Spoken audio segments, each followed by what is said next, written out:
Ang ating pag-uusapan ay tungkol sa The Great Flood na nangyari noong unang panahon, partikular sa panahon ni Noe. Marahil sumagi na minsan sa inyong isipan, saan na nga ba napunta ang katubigan na minsan ng pamaibabaw sa sangkalupaan? Hindi ba't nalagpasan pa nga ng tubig ng Bahang Gunaw ang pinakamataas na bundok noon? Kung gayon, nasaan na ngayon ang napakalaking bahagi ng tubig na iyon? Yan ang isa sa mga tanong na aking sasagutin sa pamamagitan mismo ng nadiskubre ng mga dalubhasa sa kailaliman ng ating planeta. At tiyak, mamamangha kayo sa inyong malalaman. Pero bago yan, hayaan muna ninyong sariwain natin ang naging kasaysayan kung bakit nga ba nagpadala ang Diyos ng napakataas na baha noong unang panahon. Tuklasin natin ang hiwaga ng kasaysayan. Sa bahaging ito, simulan agad natin sa tanong na, bakit nga ba nilipol ng Diyos ang sangkatauhan gamit ang Bahang Gunaw? Ano ang pinakadahilan ng Panginoon? Basahin natin ang sagot sa Henesis 6:11 hanggang 13. Napakasama na ng mga tao sa paningin ng Diyos, at ang kanilang kasamaan ay laganap na sa mundo. Nakita ng Diyos na lubhang masama ang mga tao sa mundo dahil ang ginagawa nila ay puro kasamaan. Kaya sinabi niya kay Noe, lilipulin ko ang lahat ng tao. Dahil sa kanila, lumaganap ang kasamaan sa mundo. Lilipulin ko sila kasama ng mundo. Lubos na kasamaan. Yan ang dahilan kung bakit niloob ng Diyos na lipulin ang sangkatauhan, dahil aniya ang kasamaan ng mga tao ay lumaganap na sa mundo. Katunayan, kung ating ngang babasahin ang mga naunang talata sa talatang 5 hanggang 7, doon nakasaad na nanghinayang ang Diyos sa paggawa niya sa mga tao, dahil nga napansin niya na ang mga ito ay gumagawa at nag-iisip lamang ng puro kasamaan. Kaya dumating ang tagpo na kung saan napuno na ang Diyos sa sangkatauhan at ito ay niloob niyang lipulin. Kaya ating alamin ano ang mga sumunod na ipinahayag ng Diyos kay Noe. Ipagpatuloy natin ang pagbasa sa talatang 14 at 17. Kaya ikaw, Noe, gumawa ka ng barko mula sa matibay na kahoy at gawan mo ito ng mga kwarto, sapagkat pababahain ko ang mundo para malipol ang lahat ng nabubuhay. Mamamatay ang lahat ng nasa mundo. Narinig ninyo, pinagawa ng Diyos si Noe ng barko dahil pababahain niya ang mundo upang malipol ang mga nabubuhay. E ngayon ba kami magtanong, bakit po si Noe ang taong napili ng Diyos upang pagkatiwalaan niyang pagawan ng barko? Well, batay po kasi sa Henesis 6:8 hanggang 9 mga kaibigan, si Noe ay ang taong nakakapagbigay lugod sa Panginoon. Siya ay makadiyos at siya lang ang natatanging tao na namumuhay ng matuwid sa kanyang panahon. At bunga nito, maging ng misyon na ipinagawa sa kanya ng Diyos, batay na rin sa talatang 18 hanggang 19, kasamang papasok sa barko para maligtas ay si Noe, ang kanyang asawa at 3 mga anak at ang mga asawa ng kanyang mga anak. Sa makatuwid, 8 katao lang ang nasa loob ng barko at ang karamihan ay pawang iba't ibang uri na ng hayop. Ngayon, atin namang alamin paano naman nagkaroon ng baha sa mundo na siyang lumipol sa sangkatauhan. Narito ang nakatala sa Henesis 7:11, 17 hanggang 20 at 23 hanggang 24. Nang 17 araw ng 2 buwan, umulan ng napakalakas at umapaw ang lahat ng bukal. Si Noe ay 600 taong gulang na noon. Walang tigil ang ulan sa mundo sa loob ng 40 araw. Tumaas ang tubig hanggang sa lumutang ang barko. Tumaas pa ng lubusan ng tubig hanggang matakpan ang lahat ng matataas na bundok. At hanggang umabot sa mga 7 metro ang taas ng tubig mula sa tuktok ng pinakamataas na bundok. Nalipol ang lahat ng tao at ang lahat ng mga hayop sa mundo. Si Noe lang at ang mga kasama niya sa loob ng barko ang hindi namatay. Bumaha sa mundo sa loob ng 150 araw. Batay sa ating binasa, walang tigil ang napakalakas na ulan sa loob ng 40 araw. Gayon din ay umapaw ang lahat ng bukal. Bunga nito, tumaas ng lubusan ng tubig hanggang matakpan ang matataas na bundok. Maging doon sa pinakamataas na bundok, sa panahong iyon ay tinaasan pa ng tubig ng 7 metro. Kaya dahil dito, nalipo lang lahat ng mga tao at ang mga hayop na nasa labas ng barko. Tanging ang sambahayan lang ni Noe at ang mga hayop na kanilang kasama sa loob ng barko ang naligtas.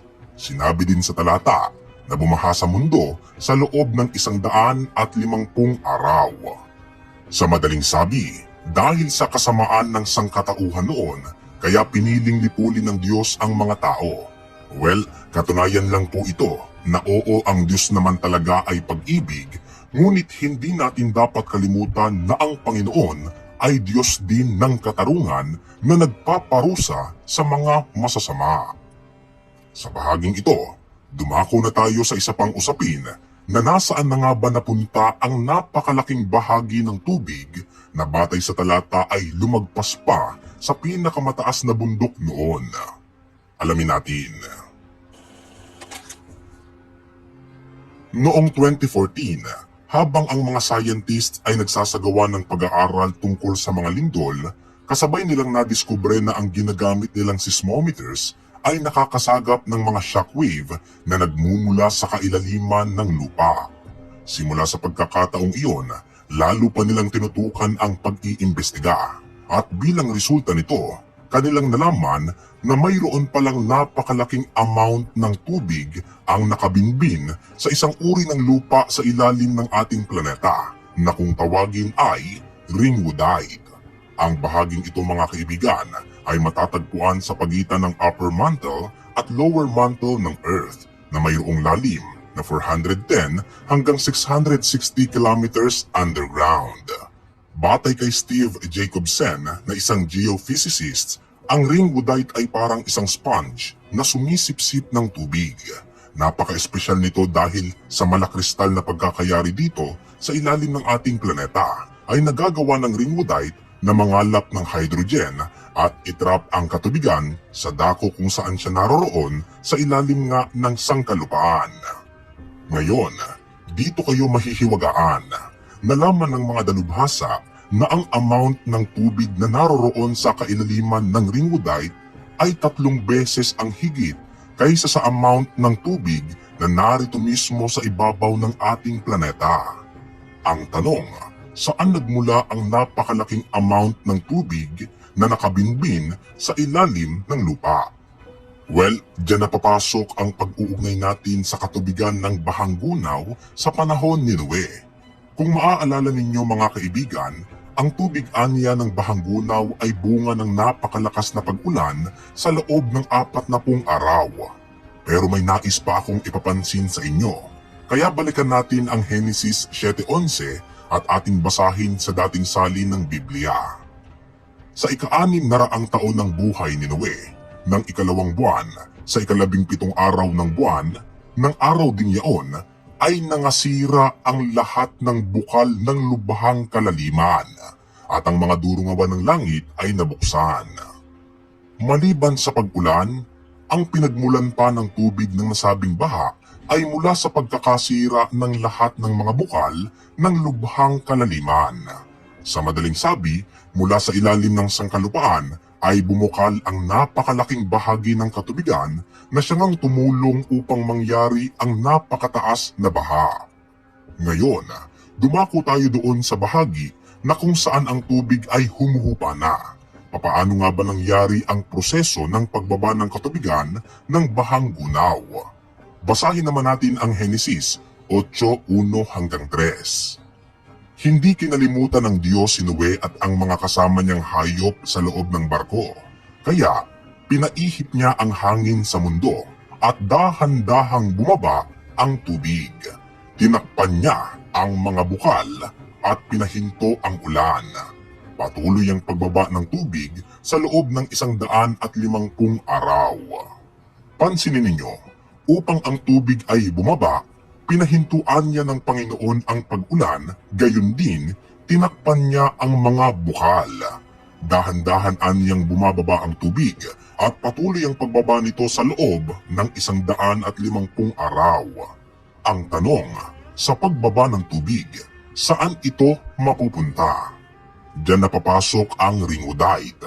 Sinasabi ng mga dalubhasang mananampalataya, ang tinutukoy sa Henesis 7:11 na lahat ng mga bukal ng lubhang kalaliman ay pumapatungkol sa tubig na mula sa ringudite. At nang matakpan na ang lahat ng mga bukal, ang ringudite din ang responsable sa pagsipsip ng katubigan mula sa ibabaw ng lupa.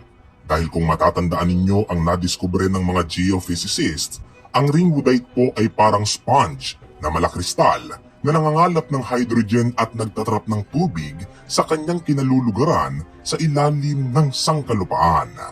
At kung mapapansin din, patuloy aniya ang pagbaba ng tubig sa loob ng 150 araw na nangangahulugan lamang na sa mga panahong ang tubig ay unti-unting bumababa, dito na rin nangyayari ang proseso ng pagsipsip ng ringudite sa katubigan na nagbubunga ng unti-unting paghupa nito hanggang sa tuluyan na itong matuyo. Ibig lang ding sabihin, ang napakalaking bahagi ng tubig ng Bahanggunaw ay naroroon na sa ringudite sa ating panahon ngayon. At ito ay isang napakatibay na namang ebidensya na nadiskubre mismo ng siyensya na nagpapatotoong muli sa nakasaad sa Biblia.